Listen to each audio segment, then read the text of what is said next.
Hola, ¿qué tal? ¿Cómo están? Les habla el Life Coach José Antonio Tabora desde el Hotel Aurora Deltas Marriott, patrocinador de mi programa Política Actual, y hoy con la presencia de mi productora, ella es Elena Calderón. Hola Elena, ¿cómo estás?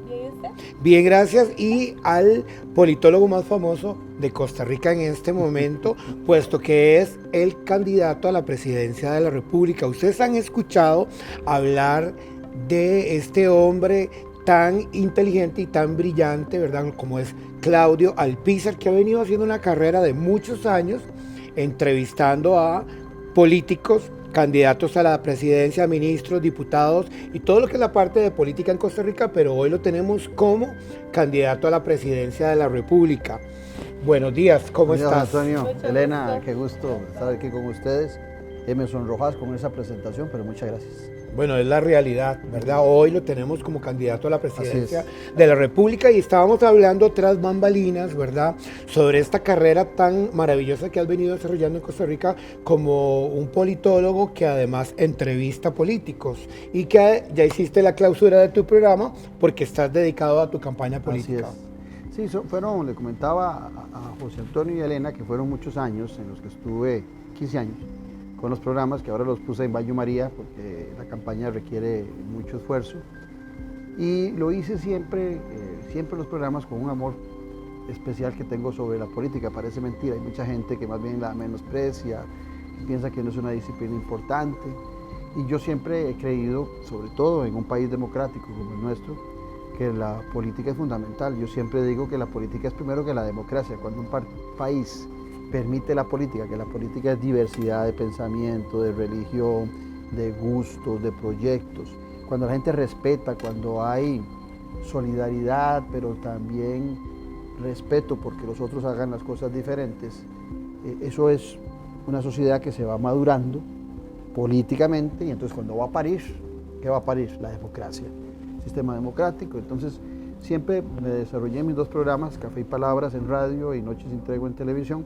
dentro del marco de defender la política. Acuérdate que en Noches sin Tregua el eslogan era la política con P mayúscula y en Café y Palabras el eslogan era porque la política sí importa. Bueno, y un día de tantos dije, yo paso embarcando a todo el mundo que se metan en la política, que actúen, que se metan en las elecciones municipales, tengo que dar el ejemplo, ¿verdad? Y entonces así vino el momento en que fui precandidato, recordá, hace 4 años en la convención del Partido de Liberación Nacional, y se llamaba Movimiento Esperanza Nacional. A partir de ahí, Elena, tomamos impulso, nos retiramos del Partido de Liberación Nacional sin hacer mucho ruido, porque como hay gente que puede que no coincidas en Liberación, la mayoría es gente muy linda, gente muy respetada, hay muchas amigas y amigos que tengo ahí, que lo respeto muchísimo, que es gente muy comprometida, pero la estructura del partido, muy manejada por unos poquitos, nos invitó a salir del Movimiento Esperanza Nacional. Empezamos hace 2 años a construir el partido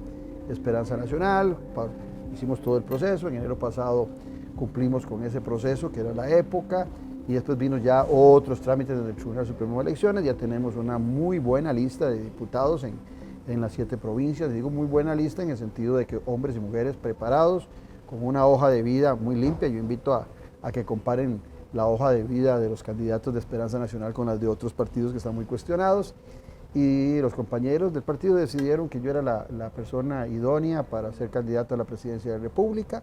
Aquí estoy acompañado por el doctor Andrés Castillo como vicepresidente de la República y la doctora Nora González Chacón, educadora de la Universidad Estatal a Distancia, como vicepresidente de la República, y con una ilusión enorme de ofrecerle a los costarricenses la posibilidad de una alternativa diferente, pensando mucho en recuperar mucho de lo grande que ha sido este país. Sí, muy bien, vamos a entrar de lleno a las preguntas que todo Costa Rica hoy nos está viendo a través de este podcast, ¿verdad? Que también va a estar después en televisión, radio y prensa del programa Política Actual. Y quiero hablarles sobre esto, ¿verdad? Estamos hablando de Esperanza Nacional. Ese nombre es muy lleno como de fe, ¿verdad? Dice esperanza, ¿verdad? Y es que Costa Rica se ha visto en una situación tan paupérrima, tan dura, tan fuerte, ¿verdad? Que la gente ha venido perdiendo la credibilidad en los candidatos a la presidencia de la República y sobre todo en los partidos, ¿verdad? Porque ya la gente no cree en el bipartidismo, nadie quiere votar por los partidos tradicionales, la gente cuestiona al partido, pero no al candidato, como que se ha venido enfocando más en el candidato que en el partido. ¿Por qué el nombre Esperanza Nacional? Mira, la política, como te decía antes, es una disciplina fundamental en una sociedad. Es la lucha por el poder. Costa Rica siempre, en sus más de 200 años, 204 años de vida independiente, fue reconocida en todo el continente americano y más allá como una democracia que fue evolucionando, una democracia muy sólida. Y también reconocida dentro de las 20 democracias más sólidas del mundo. O sea, eso es un privilegio. Los 5,5 millones de costarricenses vivimos, somos parte del 8% del mundo que tiene la posibilidad de vivir una democracia plena. O sea, somos privilegiados. Pero hay un 20% de costarricenses aproximadamente que viven en niveles de pobreza, que les puedes hablar del derecho al voto, les puedes hablar de la libertad de expresión, que es una maravilla, les puedes hablar del derecho de organización, de asociarse, les puedes hablar del derecho de circulación libremente por el país, pero de repente lo más importante para ellos, cuando abren la despensa de su casa, es que no tienen alimentos. Cuando vuelven a ver las cuentas, no tienen trabajo para pagar lo que están viviendo. Entonces viven desesperanzados, viven sin una esperanza de que el futuro va a ser mejor. Y quienes estamos en política deberíamos pensar muchísimo en esa generación de esperanza. Nosotros no podemos seguir viviendo bajo la indignación. Vos ves hoy el discurso, tanto en el Poder Ejecutivo como los diputados en la Asamblea Legislativa, muchos candidatos, que es indignación, es rabia, es pelear, es usar el lenguaje soez, vulgar, la grosería, y no estamos pensando en la política con P mayúscula, que la política con P mayúscula es crítica, puede ser muy dura, pero es de frente y dice las cosas con la riqueza que permite el idioma español. Entonces empezamos con el nombre dándole vueltas y pensamos que la esperanza es algo que te ilusiona con el futuro. La esperanza se sustenta en dos columnas fundamentales. Una es la justicia, ¿verdad? Y la otra es la verdad. Hoy nosotros no estamos viviendo en un país justo desde la perspectiva de que algunos están viviendo mucho mejor que otros y por eso el desprecio de algunos sectores de la democracia. Y tampoco estamos actuando con la verdad. Hay mucha mentira en el Poder Ejecutivo, hay mucha mentira en la Asamblea Legislativa que le hace mucho daño a la credibilidad de la democracia. Entonces, la democracia tiene que retomar la esperanza de mejorar el país sobre la base de ¿qué?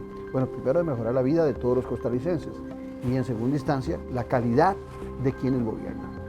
Sí, estamos hablando de calidad de quienes gobiernan y de repente hemos visto hace 4 años 28 candidatos a la presidencia. Me acuerdo estar entrevistando y yo decía, qué tremendo, porque casi todos responden lo mismo. Yo decía, ya yo sé lo que me van a responder porque era como un copy-paste, ¿verdad? Todos decían lo mismo. Y vemos ahora que solo hay 20 candidatos a la presidencia, ¿verdad? Ahí Son un montón, pero disminuyó. 8 menos, ¿verdad? 8 menos, disminuyó. Creo que eran 5 menos. Yo a la gente siempre le digo, es que no sé quién quiere ser presidente en Costa Rica porque todos terminan demandados penalmente y a todos los quieren meter presos, ¿verdad? Como que en Costa Rica les gusta eso, ¿verdad? Denunciar al candidato a la presidencia y ojalá quitarle la inmunidad y meterlos presos, ¿verdad? Hace poco yo vi un programa de televisión y un podcast donde usted estaba siendo entrevistado por Douglas Sánchez en el programa que tiene él, El Octavo Mandamiento, y también pude escuchar al presidente de la República, don Rodrigo Chávez, haciendo un comentario sobre usted, y yo decía, esos comentarios como que no tienen sentido en este momento, ¿verdad? Sabiendo que usted es un candidato a la presidencia de la República y puede que mañana sea el futuro presidente de este país. No sabemos, ¿verdad? Porque don Rodrigo Chávez fue o tuvo partido 6 meses antes de su elección, ¿verdad? Entonces vemos una persona con una carrera como la suya, porque es una carrera pública, yo ya lo he entrevistado, me acuerdo de haberlo entrevistado en Extra TV 42 antes, ¿verdad? Y vino a mí recomendado por otro politólogo, ¿verdad? Entonces, quiero darle esa visión a la hora de poder entrevistar a gente, presidentes, que tienen ese concepto, ¿verdad?, de qué es lo que quieren hacer con Costa Rica, cuál es la preparación que debe de tener un candidato a la presidencia como usted, aparte de la carrera que usted lleva, ¿verdad?, para poder gobernar a Costa Rica en este momento tan duro y tan fuerte que está viviendo Costa Rica, ¿verdad? Porque no sabemos para dónde vamos. O sea, ahorita todos estamos a la expectativa. Yo pregunto, ¿por quién va a votar usted? Y la gente me dice que no sabe. No sabe la mayoría. ¿Y usted por quién va a votar? No sé. Está en stand-by. Ajá, entonces la gente está como en duda. ¿Qué debería de tener un candidato a la presidencia como usted, ¿verdad? Porque es una persona con sabiduría, con entendimiento, es un politólogo, no es cualquier candidato, ¿verdad?, para enfrentar lo que está viviendo Costa Rica en este momento con las nuevas campañas políticas que recibe Costa Rica con estos nuevos 19, usted es el 20, candidatos a la presidencia de la República. Mira, lo primero que tendría que decirte en relación a lo que planteabas antes de ese famoso programa que tuve en ese canal, es que lo que yo decía antes, la política con P mayúscula es dura, puede decir las cosas muy crudas, pero siempre tiene a alguien responsable de lo que dice. La política no debe ser con lenguaje soez, no debe ser ofender al cuerpo, a las personas, ¿verdad? Y creo que en los últimos tiempos, tanto quienes ejercen la política, en una campaña, como la gente se ha acostumbrado a ese ataque al cuerpo, ¿verdad? A ridiculizar a alguien por su gusto sexual, a ridiculizar a alguien porque tiene un defecto físico, un problema físico, a ridiculizar a alguien por un evento en particular. Yo creo que eso no es la política. La política sí tiene que ser dura en cuanto a los planteamientos. Ahí sí podemos tener diferencias, porque vuelvo al tema original. La política es diversidad. Entonces yo no tengo que pensar igual que el presidente y el presidente no tiene que pensar igual que este servidor y los diputados igual. Hay una gran diversidad. Lo que tiene que haber es un gran respeto. Entonces eso es un elemento que a mí me parece que es fundamental en el ejercicio del poder, el respeto mutuo. Somos adversarios, se supone que todos estamos interesados en mejorar al país, entonces no podemos ser enemigos. Yo puedo ser enemigo de alguien que quiera despedazar la democracia, pero no de alguien que piensa diferente. Entonces eso es fundamental. Ahora bien, lo otro que me preguntabas, qué feo hablar de uno mismo, pero me pones en ese plan, en política hay que hablar de uno mismo y promoverse uno mismo. Es complicado, Elena, decir uno, estar hablando de bonito de uno. Yo creo que en relación a los adversarios de los otros candidatos, yo tengo una ventaja que es, primero, que soy uno de los candidatos con mayor edad, 62 años. Creo que solo la señora Calzada me supera. Eso primero me da a mí una madurez que solo los años le dan a uno, ¿verdad? Aunque también hay gente que con muchos años vive en una infancia perpetua y nunca madura, pero la experiencia que te dan los años es fundamental. Segundo, yo me animo a ser candidato a la presidencia de la República sobre la base del conocimiento que tengo del Estado costarricense, de las necesidades que hay en el país, de dónde están las debilidades y las fortalezas del país, porque he estudiado mucho al país. A mí no se me ocurre ser candidato a la presidencia de la República dentro del marco del desconocimiento o nada más porque me empujaron. Yo creo que para ser candidato a la presidencia de la República hay que conocer muy bien los instrumentos de vuelo, o sea, cómo funciona la institucionalidad, cómo funcionan las leyes, por qué hay división de poderes, por qué hay diversidad de miembros de diferentes partidos en una asamblea legislativa, por qué es importante la sala constitucional, todo ese tipo de temas, por qué son importantes y cómo puede servir de brazo amigo al Poder Ejecutivo, los gobiernos locales, las municipalidades.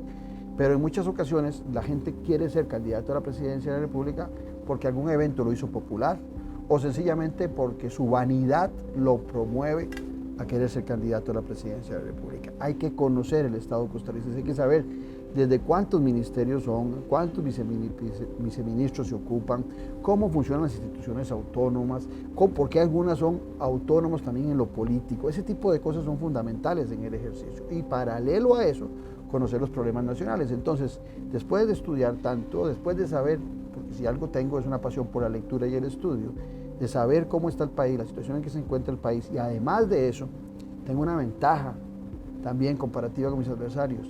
Yo he entrevistado prácticamente a todos los candidatos y a todos los políticos de este país. Muchos de los que son hoy los 19 adversarios míos, muchos pasaron por noches sin tregua de café y palabras. Entonces, claro. yo sé lo que piensan, y de ellos y de otros he aprendido qué no se debe hacer y cuáles son las cosas que están pendientes en el país. Entonces, desde esa perspectiva, vos me obligás a hablar de mí, de Claudio Alpizar. Yo creo que yo tengo una ventaja. Todos queremos escuchar hablar y escuchar lo que usted piensa de usted mismo, correcto.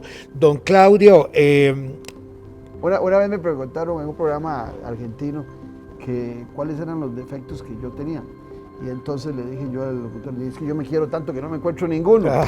Ese es el defecto. Claro, claro. Don Claudio, hemos visto que en esta temporada hay algunos candidatos a la presidencia que han sido demandados o denunciados por acoso sexual, otros como el presidente de la República, que fue cuestionado, ¿verdad?, por mujeres que decían que los acosaba sexualmente, y ahora vemos a Fabricio Alvarado, que está siendo denunciado por un supuesto abuso sexual por una muchacha que dice que fue abusada a los 13 años y él tenía 32 años, ¿verdad? Eso ya pasó, pero lo vemos que es planteado en la época de campaña política, ¿verdad? Entonces uno tiende a pensar que tal vez sea manipulación, tal vez sea una estrategia para sacarlo del mercado, o tal vez fue algo que pasó hace mucho tiempo, pero hoy se vienen a refrescar todas estas situaciones que están viviendo en Costa Rica. ¿Qué es lo que pasa? Que todo el mundo lo vienen a denunciar siempre por esa parte, la parte del acoso sexual. Hay un libro que se llama En defensa de la política, que es mi libro preferido, de Bernard Crick, un libro que empezó a escribirse ya en los años 60 y se sacó en varias ediciones. Bernard Crick decía que la política es el ejercicio público de los valores que uno tiene. Entonces, cuando uno va a participar en política, la vida de uno se vuelve pública. Y puede ser que sea un artista, puede ser que sea un futbolista, pero cuando las personas participan de una actividad pública, sus vidas se vuelven públicas. Si no querés que nadie conozca tus debilidades, tus defectos, tus tortas en tu historia, no te metas ni a ser popular ni a meterse en política, porque es válido que le escarben a uno la vida. Y cuando son políticos, la mayoría, periodistas o los adversarios, lo primero que piensan es a rebuscar tu vida para ver si encuentran algún cadáver en tu closet, ¿verdad?, en tu ropero. A ver. Bueno, yo dichosamente no tengo ninguno. Esa es una ventaja, mi vida es abierta. Me he equivocado como te equivocas vos, como se equivoca Elena, pero las equivocaciones han sido en perjuicio de uno, ¿verdad? Porque se metió en un negocio y no le fue bien, tomó una decisión y no era la más correcta.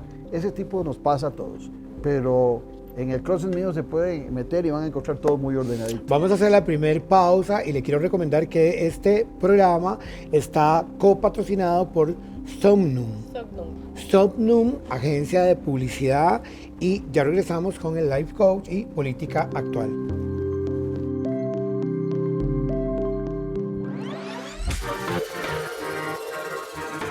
Se va a quedar con las ganas de vacilar de de mañana, si estaremos juntos, altanera, preciosa y orgullosa. Viene la tristeza larga.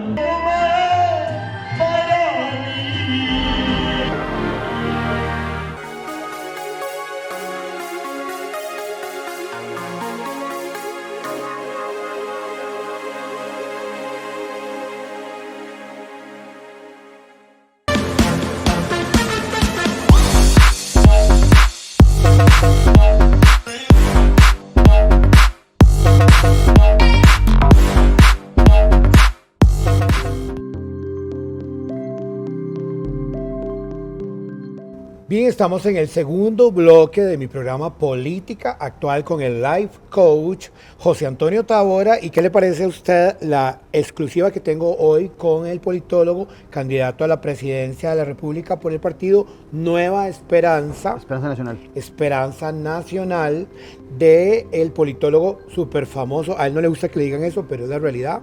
No existe ningún candidato a la presidencia en este momento que sea politólogo y que tenga el conocimiento que tiene él. De hecho, si ustedes revisan, entre los 20 candidatos a la presidencia, sería el número 20, ninguno es politólogo. Entonces tenemos a alguien que tiene esa sabiduría que Costa Rica necesita para ser gobernado.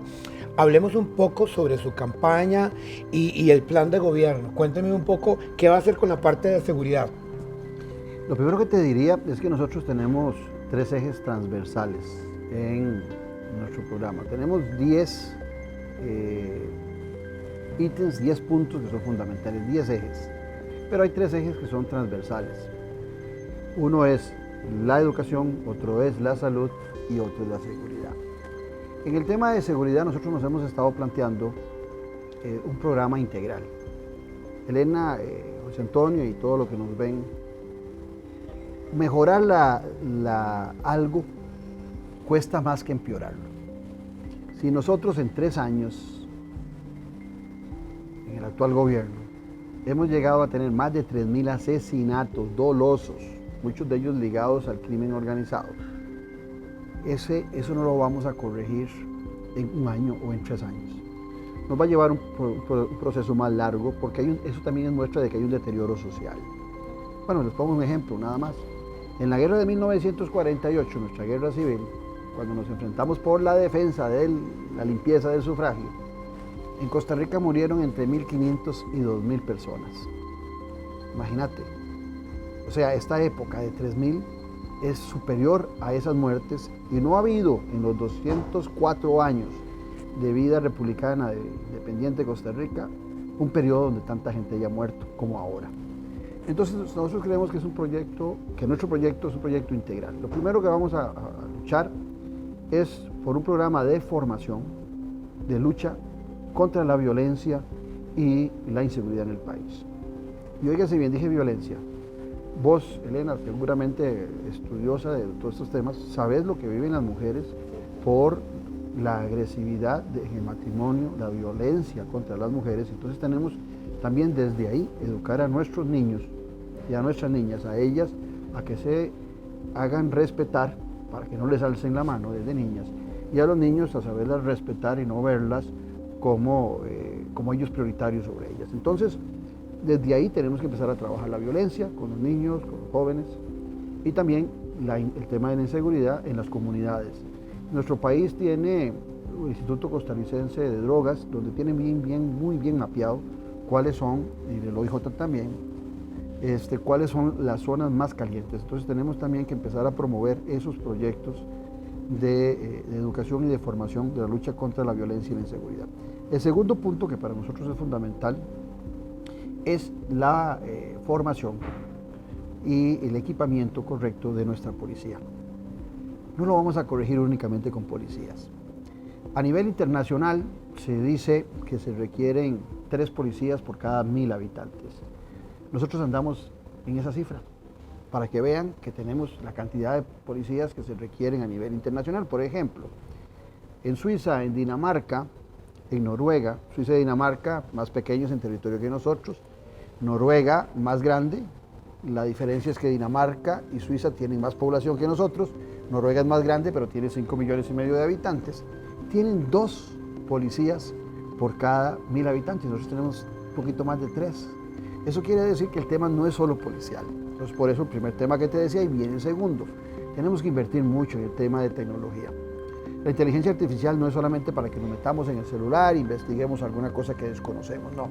La inteligencia artificial hoy a nivel internacional está permitiendo también trabajar el tema de la seguridad, con el reconocimiento facial de las personas, con el algoritmo estudiando comportamientos en diferentes grupos que se definen como peligrosos, y entonces las mismas cámaras empiezan a identificar esos problemas. Tenemos que nutrir de tecnología, tener ciudades inteligentes y que contemplen el tema de la seguridad.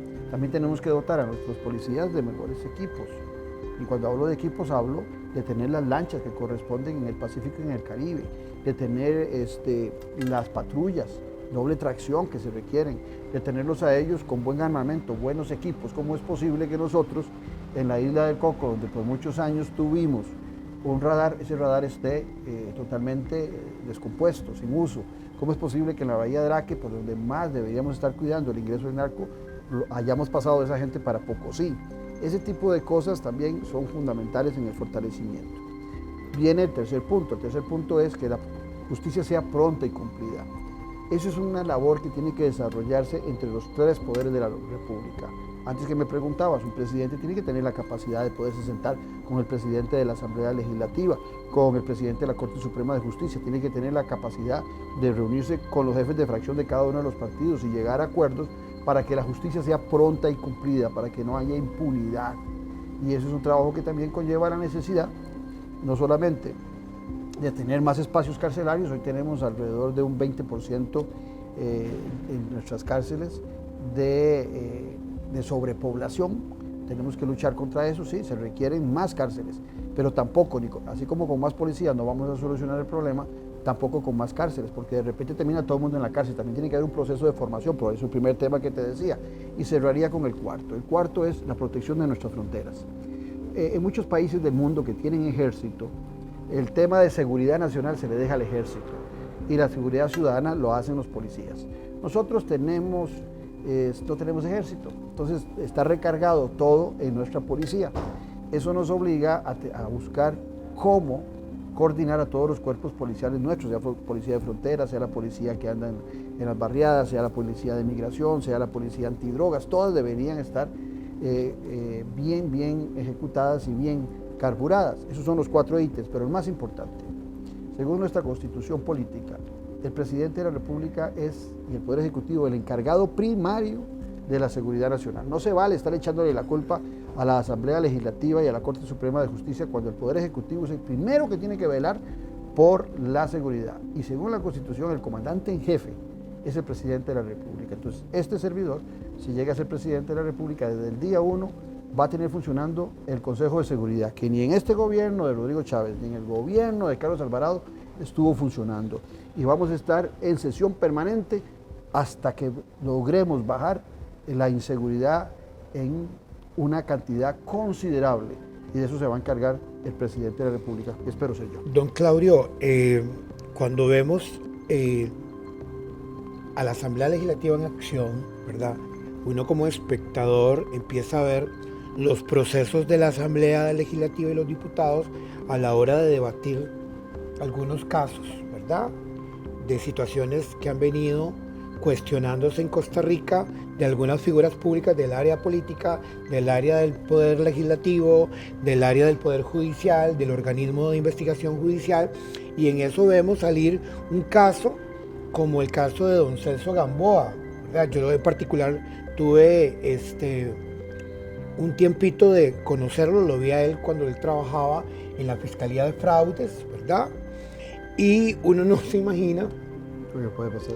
Jamás se imagina uno, ¿verdad?, que una persona como él, con ese poder que le otorgaron expresidentes de la República, ¿verdad?, con esa trayectoria de su mamá, de gente que ha estado en la política, que ha estado en el gobierno, que ha estado en puestos muy importantes, y vemos la carrera que él tuvo y cómo fue ascendiendo, y desde, se supone, ¿verdad?, lo que dice la prensa, desde el 2017 ya él estaba metido en situaciones como estas, ¿verdad? 17, 18, 19, 20, 25, desde hace 8 años, ¿verdad? Y ver que un organismo como la DEA vino a sacar toda la luz y que no fuera el OIJ, sino la DEA. O sea, entonces algo pasó ahí, ¿verdad?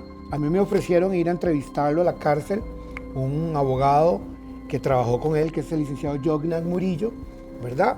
Y mi familia empezó todo el mundo a decir, no, lo van a embarrar, no vaya a entrevistarlo, ¿verdad? Y al final no fui porque yo pedí que me acompañara a la defensa pública. Yo dije, si yo voy con la defensa pública porque la hermana era la defensora de él y pertenece a la defensa pública. ¿Qué pasa con personajes como este señor, verdad? Una de las mujeres más sabias que he conocido en mi vida fue mi abuelita. Yo les contaba a ustedes que yo soy hijo de madre soltera y me crié con una tía, con mi madre y con mi abuelita. Mi abuelita era la jefe de hogar y era una mujer muy sabia. Y yo recuerdo que a mi abuelita llegaban y le preguntaban referencias de alguna persona y le decían, doña Elibe se llamaba, doña Elibe, y ese señor o esa señora es honrada. Y decía, abuelita, hasta el día de ayer lo era, ¿verdad? O sea, ella daba una respuesta positiva sobre la persona, pero se curaba en salud. Hasta ayer era. Claro. ¿Por qué? Porque las personas cambian. Yo dichosamente... ¿Usted no conoció a él? A eso iba. Dichosamente no lo conocí.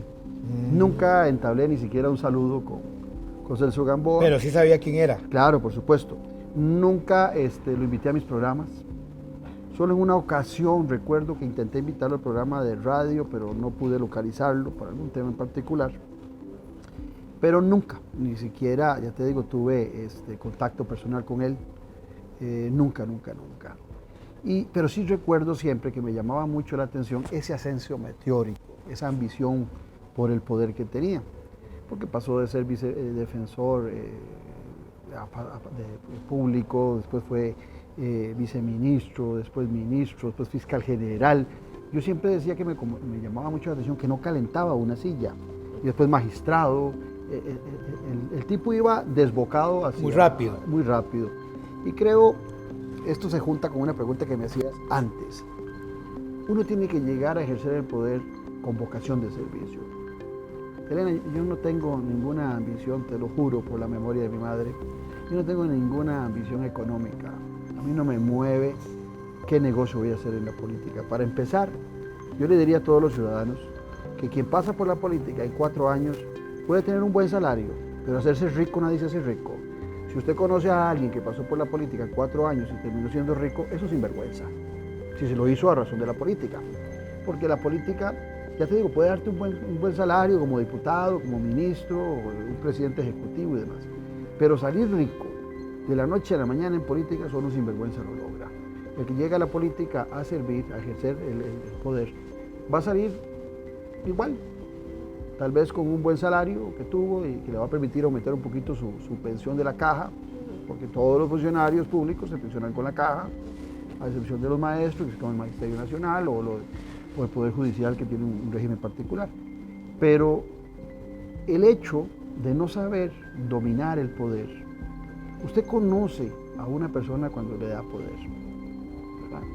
Y en todos los estratos. Como que la gente cambia de personalidad. Vos tenés a tu novio, ¿verdad? Y Elena se va a casar y entonces Elena es muy condescendiente con él y él con ella. Y de repente se casan y entonces él le empieza a decir, Elena, usted no me sale así tan bonita a la calle. Usted no puede ir porque ya tiene el poder, porque ya se casó. O a la inversa, ella le dice, no, mira, ya esas reunioncitas que yo antes te permitía, cuando éramos novios, con tus amigotes para ir a tomar cerveza, unos traguitos, ya se acabaron. Ya se empoderaron. Por la responsabilidad. ¿Verdad? Igual pasa que vos llegás y decís, mira, yo soy súper amigo de José Antonio.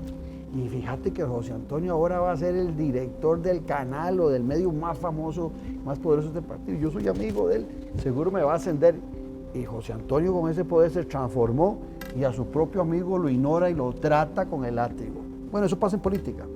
Hay gente que se transfigura con el poder. Si usted quiere conocer a alguien a plenitud, dele poder. Entonces por eso la gente dice, es que prometieron esos políticos y después no cumplieron. Bueno, porque se transformaron. Que esa es casi la mayoría de mala fama de los políticos. Ese es el discurso que se escondieron. Lo fuimos a buscar y ya no me atendió. Bueno, ayer gozaba porque me decía un señor en una actividad que andábamos en Acerri. Me decía el señor, don Claudio, si yo voto por usted y usted ¿qué va a hacer usted por mí? Y le digo, vea, por usted no voy a hacer nada. Voy a hacer por todos los costarricenses, porque un presidente no está para decirle, José Antonio, usted va a tener trabajo, Elena, yo la voy a contratar en tal. No. ¿Qué pasa con muchos políticos? Que para conseguir votos le ofrecen trabajo a todo el mundo. No. Tenemos que darle trabajo a todo el mundo haciendo una economía pujante, fortaleciendo, que hayan oportunidades de trabajo, oportunidades de inversión que generen empleos. Y esa fue una de las preguntas.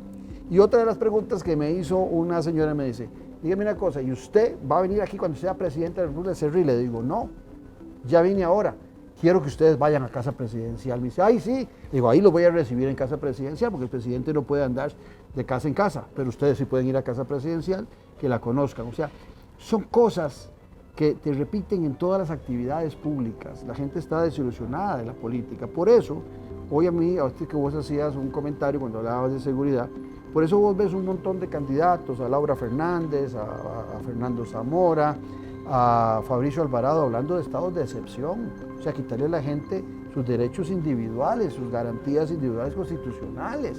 Yo le pregunto a la gente, ¿la pasaron bien en el COVID, cuando nos quitaron un montón de posibilidades de movilizarnos, de organizarnos, de estar en fiestas, de tener reuniones? ¿Está usted dispuesto que nuevamente volvamos a un escenario de eso por el tema de inseguridad, donde lo que han demostrado las autoridades actuales y algunas del pasado es incapacidad, y entonces quieren brincarse todo un proceso que les compete hacer de seguridad y brincárselo y llevárselo a un estado de excepción para ir a copiar cosas que ven en El Salvador, pero perdón, con todo respeto para los hermanos centroamericanos, en este caso los salvadoreños.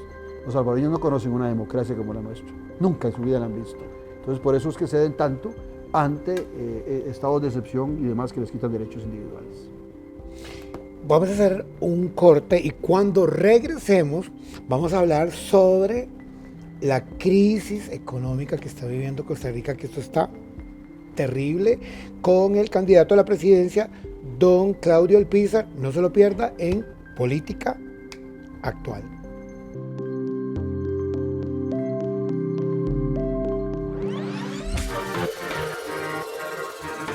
Se va a quedar con las ganas de vacilar de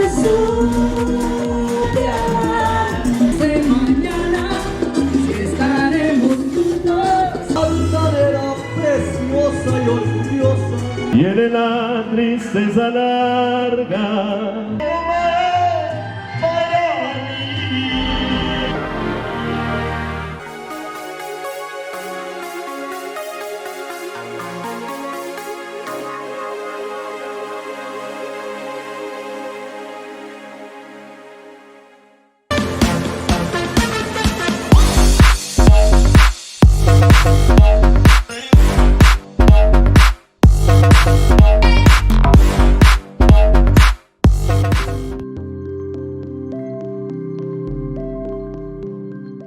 Bien, estamos en el tercer y último bloque de mi programa Política Actual con el Life Coach José Antonio Tavora, y este espacio es copatrocinado por la agencia de publicidad Somnum y el patrocinio del Hotel Aurora Deltas Marriott, ¿verdad? Vamos a entrar de lleno a la parte de la crisis económica que está viviendo Costa Rica.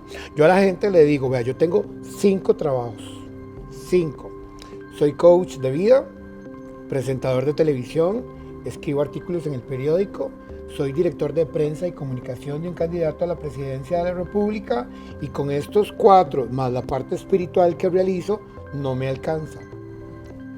Yo dije, tengo 5 trabajos y no me alcanza. Yo dije, tengo que pagar agua, luz, teléfono, alquiler, gasolina, transporte privado, transporte público casi no uso, pero igual, y digamos, con todo lo que yo hago, yo dije, Dios mío, o sea, qué tremendo, ¿verdad? Bueno, dry clean, los trajes, porque en televisión uno siempre tiene que andar buscando qué se va a poner, no se puede repetir, porque la gente dice, ay, mira, usó la corbata, lo de la vez pasada, entonces uno tiene que estar buscando, ¿verdad? Y un programa como esto, 5 patrocinadores y patrocinadores, yo no podría porque es muy caro, ¿verdad? Y vemos la crisis en Costa Rica, digamos, la gente no tiene plata. O sea, yo la escucho y me dicen, es que no he podido pagar, estoy en crisis, me siento, digamos, mis clientes como coach me dicen, estoy muy mal, no he podido pagar esto, tengo que pagar lo otro, no me entra la plata, estoy muy angustiado, estoy desesperado, ¿qué voy a hacer? Yo le digo, vamos, oremos, ¿verdad? Y veamos a ver qué Dios va a hacer. Pero sin embargo, hay mucha gente que la está pasando muy mal, no la están pasando bien, porque yo escucho los comentarios de la gente y mucha gente está muy presionada, ¿verdad? Porque la canasta básica no le alcanza para pagar su comida y su estadía, y entonces la gente termina haciendo otros trabajos, ¿verdad? Ya no acerca de su profesión, ni de lo que estudió, ni en lo que siempre trabajó, porque se convierten las amas de casa en vendedoras de polaco, vendedoras de catálogo, vendedoras de implementos de cocina, y hay muchas madres solteras, madres con niños, casi todas estábamos hablando de eso tras bambalinas, ¿verdad? Que ahora casi todas son madres solteras, o muchas dicen quiero tener un hijo aunque no tenga un esposo, ¿verdad? Pero hay una crisis en Costa Rica que no podemos tapar con un dedo, o sea, realmente Costa Rica está en crisis, ¿verdad? Hay comentarios de que se supone que Costa Rica es un narcoestado, ¿verdad? Usted anda caminando por la calle, pero ves San José, estamos en San José Centro, frente al Parque Morazán, y vemos completamente vacío. Vemos los establecimientos, ya no están tan llenos, la gente no sale tanto a comprar, ya se acerca Navidad y la gente, yo dije, bueno, si decoro Navidad tengo que comprar cosas, y yo dije, no, mejor no compro, mejor compro tal vez la coronita de afuera, ya no voy a decorar como antes, porque toda es una inversión y un gasto, entonces uno ya no piensa si está invirtiendo o si está gastando, pero hay una crisis económica en Costa Rica. ¿Cómo don Claudio Alpizar, presidente de la República, va a ayudarnos a solucionar esta situación? Vea qué contradictorio nuestro país. Nosotros tenemos el salario mínimo más alto de América Latina, $750. De repente a alguien que está en Nicaragua le dice a algún nicaragüense, no, en Costa Rica el salario mínimo es $750, y él gana 150 en Nicaragua y dice, no, vamos, voy para Costa Rica, voy a ganar $600 más. Igual le puede pasar a un colombiano, igual le puede pasar a un venezolano, pero cuando llegan a Costa Rica, sí, el salario más alto, pero la vida más alta, es el país más caro de América Latina. Entonces, eso hace que en muchas ocasiones quienes vienen migrando, se les complica más vivir en Costa Rica con un salario mínimo alto que vivir en su país con un salario mínimo bajo, sobre todo por el tema de la alimentación. Vos lo acabas de plantear, los temas prioritarios de las personas son casa, correcto, alimentación, ¿verdad? Transporte. Después viene transporte, después viene la educación de los hijos, o sea, hay una gran cantidad de gastos. Yo siempre he dicho, y lo repito, que aquel que tiene un salario mínimo y logra sacar a su familia adelante es realmente un héroe nacional, porque pensar que con 350,000 colones pensemos en una familia tradicional de 4 personas, 2 hijos, esposa y esposo, y solo él trabaja porque si con 350,000 colones, ¿quién va a cuidar a los niños? Tiene que ser la esposa, no pueden. Entonces ahí ocupás vos la mano amiga del Estado, teniendo lugares donde podamos dejar a los niños, las familias humildes, para que puedan las esposas también ser parte de la población activa económicamente. Las mujeres y los jóvenes son los que están sufriendo más hoy el desempleo. Las mujeres están sufriendo muchísimo, y vos lo planteabas antes, madres solteras que tienen que hacerse cargo de sus hogares, en muchas ocasiones como irresponsables que no cumplen con lo que les corresponde del pago de la pensión, o están desempleados y no tienen la capacidad de hacerlo. Nosotros tenemos que reactivar nuestra economía para un crecimiento y generación de empleo. Vean, hoy la población que tiene trabajo en Costa Rica anda poco menos de 2.200.000 personas.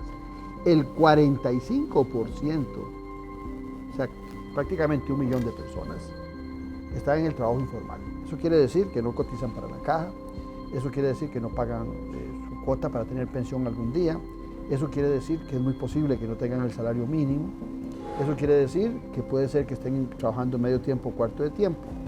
Y esto se agravó después de la pandemia. Entonces, cuando a usted le dicen que Costa Rica ha disminuido el empleo, le están tomando el pelo, porque está disminuyendo a razón de que la gente, si usted tiene hambre, sale a vender limones o pan, ¿verdad? Ojo, los que quieren mantenerse incólumes alrededor exactamente. Íntegros. Pero habrá algunos que terminan desesperados y terminan en negocios relacionados con el crimen organizado, ¿verdad? Ya sea venta de drogas o en negocios de lavado de dinero y demás. Y eso también los tiene en una zozobra permanente de cuál será el futuro de ellos, porque se vuelven carne de cañón, terreno fértil para esos sectores que están metidos en negocios ilegales. Por el hambre, Es que don vamos Claudio. a ver, es que uno puede juzgar desde afuera, pero si de repente usted ve a su esposa desesperada porque no hay alimentos y sus hijos con hambre, con necesidades, su casa que se está cayendo, de repente usted tiene una prioridad que es su familia. Y puede ser que aparezcan tentaciones alrededor, Claro. que usted siempre le ha oído, pero termina cayendo en eso. Bueno, el tema es que nosotros tenemos que reactivar la economía de nuestro país. Uno de los temas que a mí me parece que es fundamental es porque también en estas giras que he hecho durante todo este tiempo a todos los 84 cantones de nuestro país, donde he encontrado más desesperanza, más desilusión, es en las zonas rurales y en las zonas costeras, donde ahí el salario mínimo es una expectativa, Elena, José Antonio, ahí la gente, usted les habla que el salario mínimo son 350.000 y un jornalero le dice a usted, don Claudio, ojalá pegara yo los 350.000, aquí nos pagan por jornal y si acaso llego yo a 200.000 colones. Entonces nosotros tenemos que reactivar el agro costarricense, el sector agropecuario costarricense tiene que ser reactivado. Cuando aquí usted va a tener varios que van a venir a hablar de la necesidad de hacer más zonas francas. Perdón, las zonas francas se pueden desarrollar en la gran área metropolitana, en la meseta central, donde hay infraestructura, donde hay recurso humano que habla idiomas, donde hay recurso humano que está graduado en universidades. Pero en las zonas rurales y costeras es el agro lo que sigue determinando la posibilidad de ingreso. Nosotros ocupamos reactivar el agro, pero el agro viene siendo muy maltratado por este y por gobiernos anteriores. Entonces el agricultor no solamente ocupa créditos como algunos lo plantean, sino que también ocupa la posibilidad de poder colocar sus productos. Aquí nosotros creemos fundamental retomar el Consejo Nacional de Producción, que el Consejo Nacional de Producción retome su papel de controlar los precios para que el agricultor gane y también para que el consumidor pague precios justos. Hoy por hoy se está promoviendo mucho la importación de productos agrícolas. Estamos matando al agricultor y la posibilidad de generar empleo en las zonas rurales y costeras. Y además de eso, productos de mala calidad para los ciudadanos, que de repente, como fue la famosa ruta del arroz, viene la importación, les baja el precio del arroz, pero apenas se mata a todos los arroceros del país, los importadores vuelven a subir el precio. En esa condición estamos ahora y así va a pasar con muchos productos. Claro. Entonces eso es uno de los temas que más nos preocupa.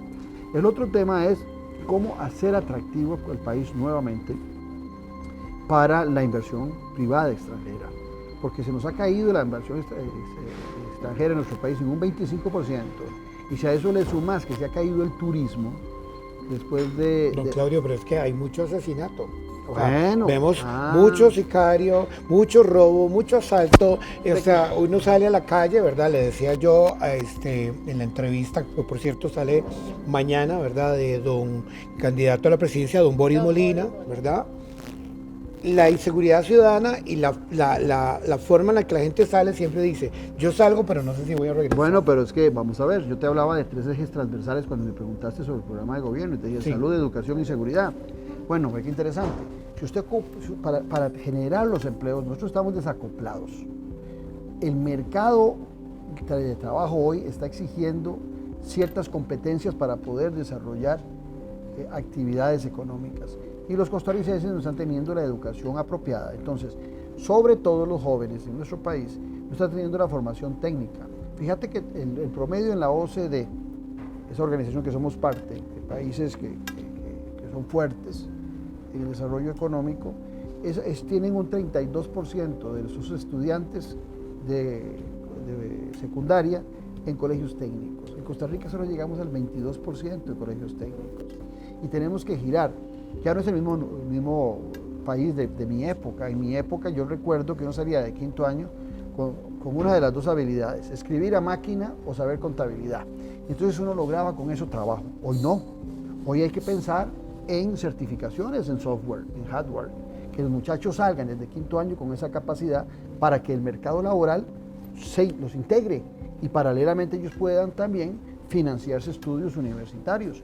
Aquí ocupamos también que las universidades públicas se concentren también mucho en carreras en la noche, porque si no le dejan el mercado abierto a las universidades privadas. Entonces sacrificamos a muchos jóvenes de clase media, media baja, muy humildes, a que no solamente trabajen, sino que lo que trabajan es prácticamente para pagarse un estudio universitario. Porque nosotros traemos en el ADN la creencia, gracias a Dios, de que la educación es fundamental para el desarrollo personal y mejores oportunidades. Entonces, para que veas que todo va conglomerado. Nosotros ocupamos reactivar el turismo. Mira, un país A mí me gusta hacer comparaciones oportunas. República Dominicana es más pequeñito que nosotros, no mucho, pero es un poquito más pequeño. República Dominicana no tiene la diversidad que tenemos nosotros en nuestra biología. Costa Rica tiene, creo que es el 5% de la biodiversidad del mundo, la tiene Costa Rica, es un promedio altísimo. Pero nosotros somos más que playas y montañas. Podemos ampliar mucho el turismo rural, el turismo médico, porque tenemos un gran reconocimiento a nivel internacional por la calidad de nuestra medicina, por la calidad de nuestros médicos, y ahí hay un gran espacio para el turismo. En República Dominicana no tienen todas esas fortalezas. Y fíjate que en República Dominicana, en este año, esperan entre 12 millones y 13 millones de turistas. Nosotros teniendo mayor oferta, vamos a andar en 2.500.000, 2.600.000. O sea, imagínense toda la fortaleza que tenemos nosotros para crecer. Eso nos obliga también, eso sí, ahí estamos en un momento oportuno, de luchar contra la gentrificación que en muchas ocasiones empieza a sacar de sus sectores, de sus lugares de vida, a los costarricenses que viven en las zonas costeras o en el campo, porque el turismo los empieza a agobiar. Hay que tener un control sobre eso. En Europa hay muchas ciudades donde pasa eso, en Barcelona, en Madrid, en muchos lugares la gente está muy incómoda con tanto turista. Entonces hay que tener un control sobre eso, pero el turismo es un buen espacio. Pero ¿qué pasa si nosotros empezamos a crecer con mucho turismo? ¿Tenemos a la gente preparada en los idiomas? No. Hablarán portugués, hablarán francés, no. Hablarán inglés, los costarricenses. Eso, tenemos bien equipado y tenemos las facilidades para que la gente pueda adquirir una microbús de buena calidad, nueva, para el transporte de los turistas. Tenemos los aeropuertos. Yo siento que nos hace falta fortalecer el aeropuerto de Limón y nos hace falta un aeropuerto en la zona sur. No creo que el de Orotina sea la prioridad, porque si no seguimos concentrando todo en la gran meseta central. Entonces ve que todo va paralelo. Si vos querés también fortalecer el desarrollo de nuevas empresas y que las empresas que están en el centro de San José se animen a ir a las zonas rurales, tenés que formar a la gente. ¿Y quién le toca formar a la gente? Nuestra secundaria pública, el INA, ¿verdad? Son las grandes, las universidades, centros que nos pueden ayudar a mejorar la calidad del recurso humano, porque si no, los trabajos que vamos a tener van a seguir siendo precarizados o muchos de ese trabajo informal.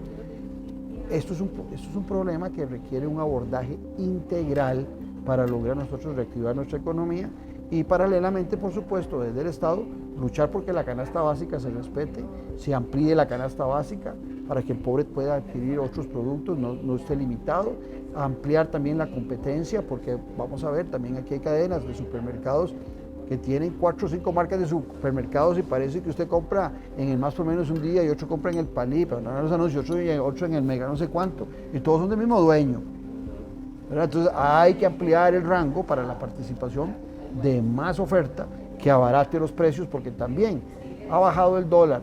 ¿Y a quiénes ha beneficiado? ¿Usted lo ha beneficiado? No, sigue siendo igual de caro el país. Si usted tiene un carro, en cosas suntuosas sí se ha beneficiado. Alguien fue y compró un carro nuevo y entonces le bajó el dólar, sí le sirvió, pero son cosas suntuosas. O las tarjetas de crédito, que si las gastamos yendo al cine, que no digo que sea malo, viajando y de todo, entonces ese que tiene una deuda en dólares ahora paga menos, pero en la alimentación permanente no, en los alquileres.